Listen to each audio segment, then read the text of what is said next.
What up? Hopefully you're doing well. Today we're going to go over some drawing tips.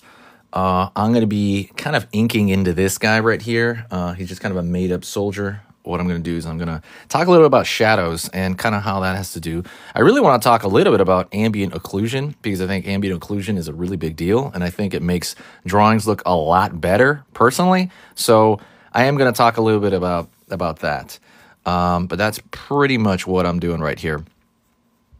So pretty much just starting off right away. I'm not going to be on live very long. So when I'm looking at guys like this, right, it's a pencil drawing and I'm going to ink over it. I'm going to actually start, throwing some strong inks over this. The pencil is really just to kind of get the base down, and I was going to make it a finished pencil drawing, but it just got too crazy. It got too out of control with certain stuff here, meaning it's in my sketchbook, and when I have anything in pencil in my sketchbook, when you have that sketchbook closed, that thing is gross, right? It starts to kind of get smeared and all that sort of stuff.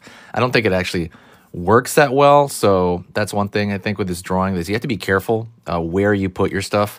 If you do want to do a pencil drawing, I think it's easier to have it outside of stuff. Hey, Ashton. It is kind of easier to have it outside of stuff, in my opinion. So what you want to do is you really want to kind of have you can either spray your pencil drawings with like a coating of something so that it won't smear. Or I've seen this crazy thing that people do where they do pencil and they go over it with like some sort of hard colored pencil where there's not going to be a whole lot of smearing going on otherwise. But when we're talking about anything to do with shadow, by the way, like let's talk about that immediately, right? So when you're drawing with anything with shadow, 95% of the time is, like, let's just say we have a ball here, right? Let's just say our crummy ball here. 95% of the shadow, right, is going to be coming from above downward. That is literally 90, right? We're going to go up, downward, right here, right? That's most of it. And that's going to be from two sources, right? It's going to be from the sun, right, which is always above us. And it's going to be from artificial light sources, right, like the lights on the ceiling and stuff like that. Rarely, I would say rarely, it's going to be a source from like underneath. Thank you for the likes, by the way. I forgot who did that.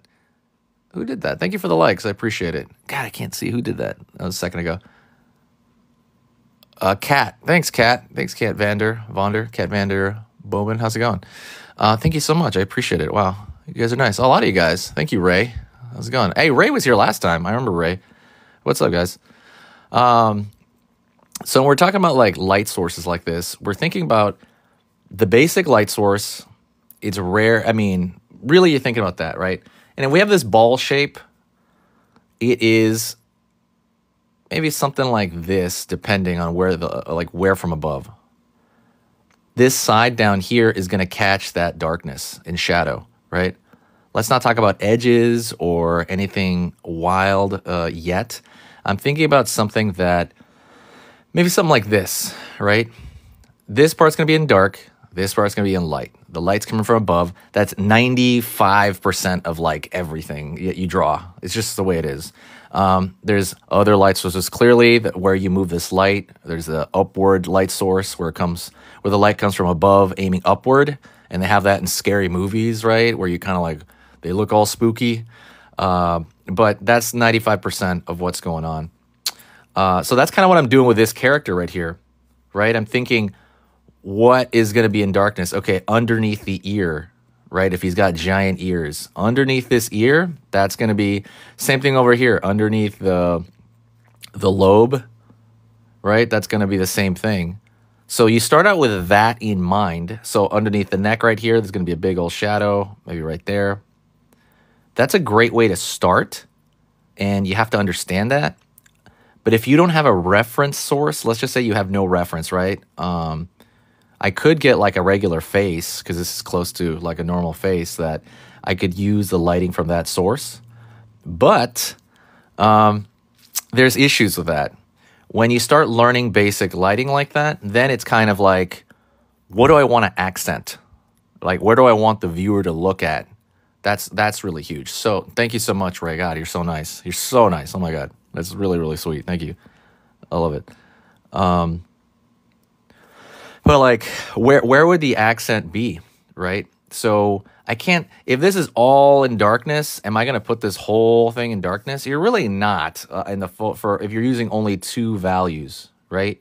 You're not going to do that. So what we do is we just kind of pick an accent point, of that dark, and let's just say under the ear, right? Because it's going to frame his face a little bit. On the other side, obviously, as we're using ink kind of over this pencils, we're going to do the same thing over here. You wanna choose. That's where the decision making comes in within drawing. When you're drawing something, the decision part is kind of like, okay, this would happen in real life, and that's kind of what you're thinking. But then you're like, you can't include the whole thing, otherwise, it would kind of mess it up, right? It would kind of overwhelm the drawing, or the whole half of it would be in total darkness. So when you make the decision making, that's where style comes in. That's where the differences between somebody that does one thing to another, even though they were trained, even though they have the same, principles of art. And I don't know if I've told you guys that before. There are art principles, right? I don't know. Somebody discussed it this way. I think it was Robert McKee, who is a writer. But he has a great book. I think it's called Story by Robert McKee. And Robert, if you know who Robert McKee is I think he trains screenwriters, right? He trained screenwriters for Hollywood movies and stuff like that.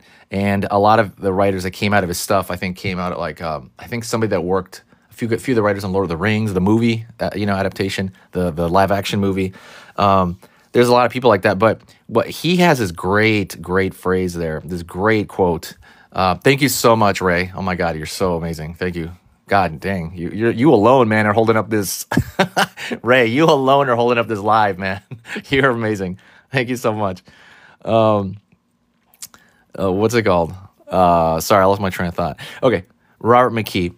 He has this great phrase, and he says it about writing, but I think I always say it like art. I don't know what he said. He might have said art, but he's saying that writing has principles, not rules. So principles would be, okay, a rule would be you have to do it this way. That's a rule. You got to do it this way. But he's saying a principle is different. And principle is just like, this is one way to do it that has worked and always has worked for pretty much most people that have tried it. And it'd be good to try this, but it's not like you have to do it this way. It's just a good way to do it. So that's why ever since I read that, I always say drawing principles, not rules. I just never use that word rule when it comes to something like this, something that's like art related. But yeah, it's that's kind of the way this is. So this is a good, those decision makings are there, but you're going to have different decision makings based on, who you are, the whims of the artist, right? Sometimes you're not going to have, you're going to be in a different mood. It's going to be a very different thing. Well, thank you so much, Ray. I appreciate it. I don't know if you're still there or not, but you're awesome. You're an amazing dude. Thank you. Oh my God. I'm going to try to repost all these lives later on YouTube. I don't know what YouTube channel I'm going to put it on yet. So let's go back really quick to the shading. That's the number one thing with shading, right? It's the obvious. It sounds obvious, but it's funny. I've talked to some people who've never drawn in their life, and they're like, "Is it obvious?" Yeah. So you have that. Let's just say you have another shape, which would be something like a cube. It's much easier with a cube, right? Because we're talking about like simple sides for the most part, kinda, right? And then we have the same thing with like a cone, if you ever see that. Cone or cylinder, that's like another thing. They always use cylinder. And I always talk about these shapes as well. Those shapes are like the building blocks of like anything. But so how would we do that? Well, what is ambient occlusion then, right? And I've talked about this in a couple of TikToks, and some people kind of noticed it because they see it in video games. What is ambient occlusion? Ambient occlusion is a type of shadow that you use in drawing, and that is basically when there's tiny little cracks and that receive no light. So let's just say, even in this armor, maybe if there's like a crack on this armor, that'd be like an ambient occlusion, meaning it'd probably catch a little bit more dark around there, but it's only that's simple, the darkest dark. of the entire drawing. And that's kind of what I'm trying to do with this shading. I'm putting like the darkest dark here, and that's it. I'm trying not to throw in, I mean, this one has value because I did it in pencil, but by the time I erase the pencil, it's just going to be the darkest darks.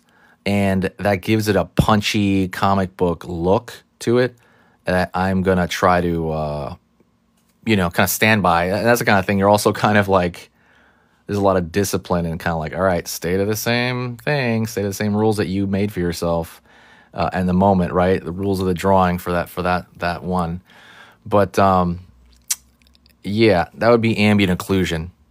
So I'm going to put ambient occlusion all over this guy, right? Armpit, right? That's getting received like almost little light. How big do you want to expand that? Do you want to expand that to be larger? So we're talking about the darkest darks there, right? Then after that, you think about secondary areas. So, you know, you think about all kinds of different things like that. Anyways, I just came on live for a second to talk about that, talk about differences of light. I'm going to do a full-blown lesson soon, and I'll talk about that as well. I'm going to do a full-blown lesson on like just different kinds of shadows, probably next time, maybe tomorrow. I'm not sure, but today I don't have time. But I just came on live to say what's up. Maybe I'll go on in the middle of the night, but thank you so much. Thanks, Ray. Thank you, guys, and I'll see you tomorrow.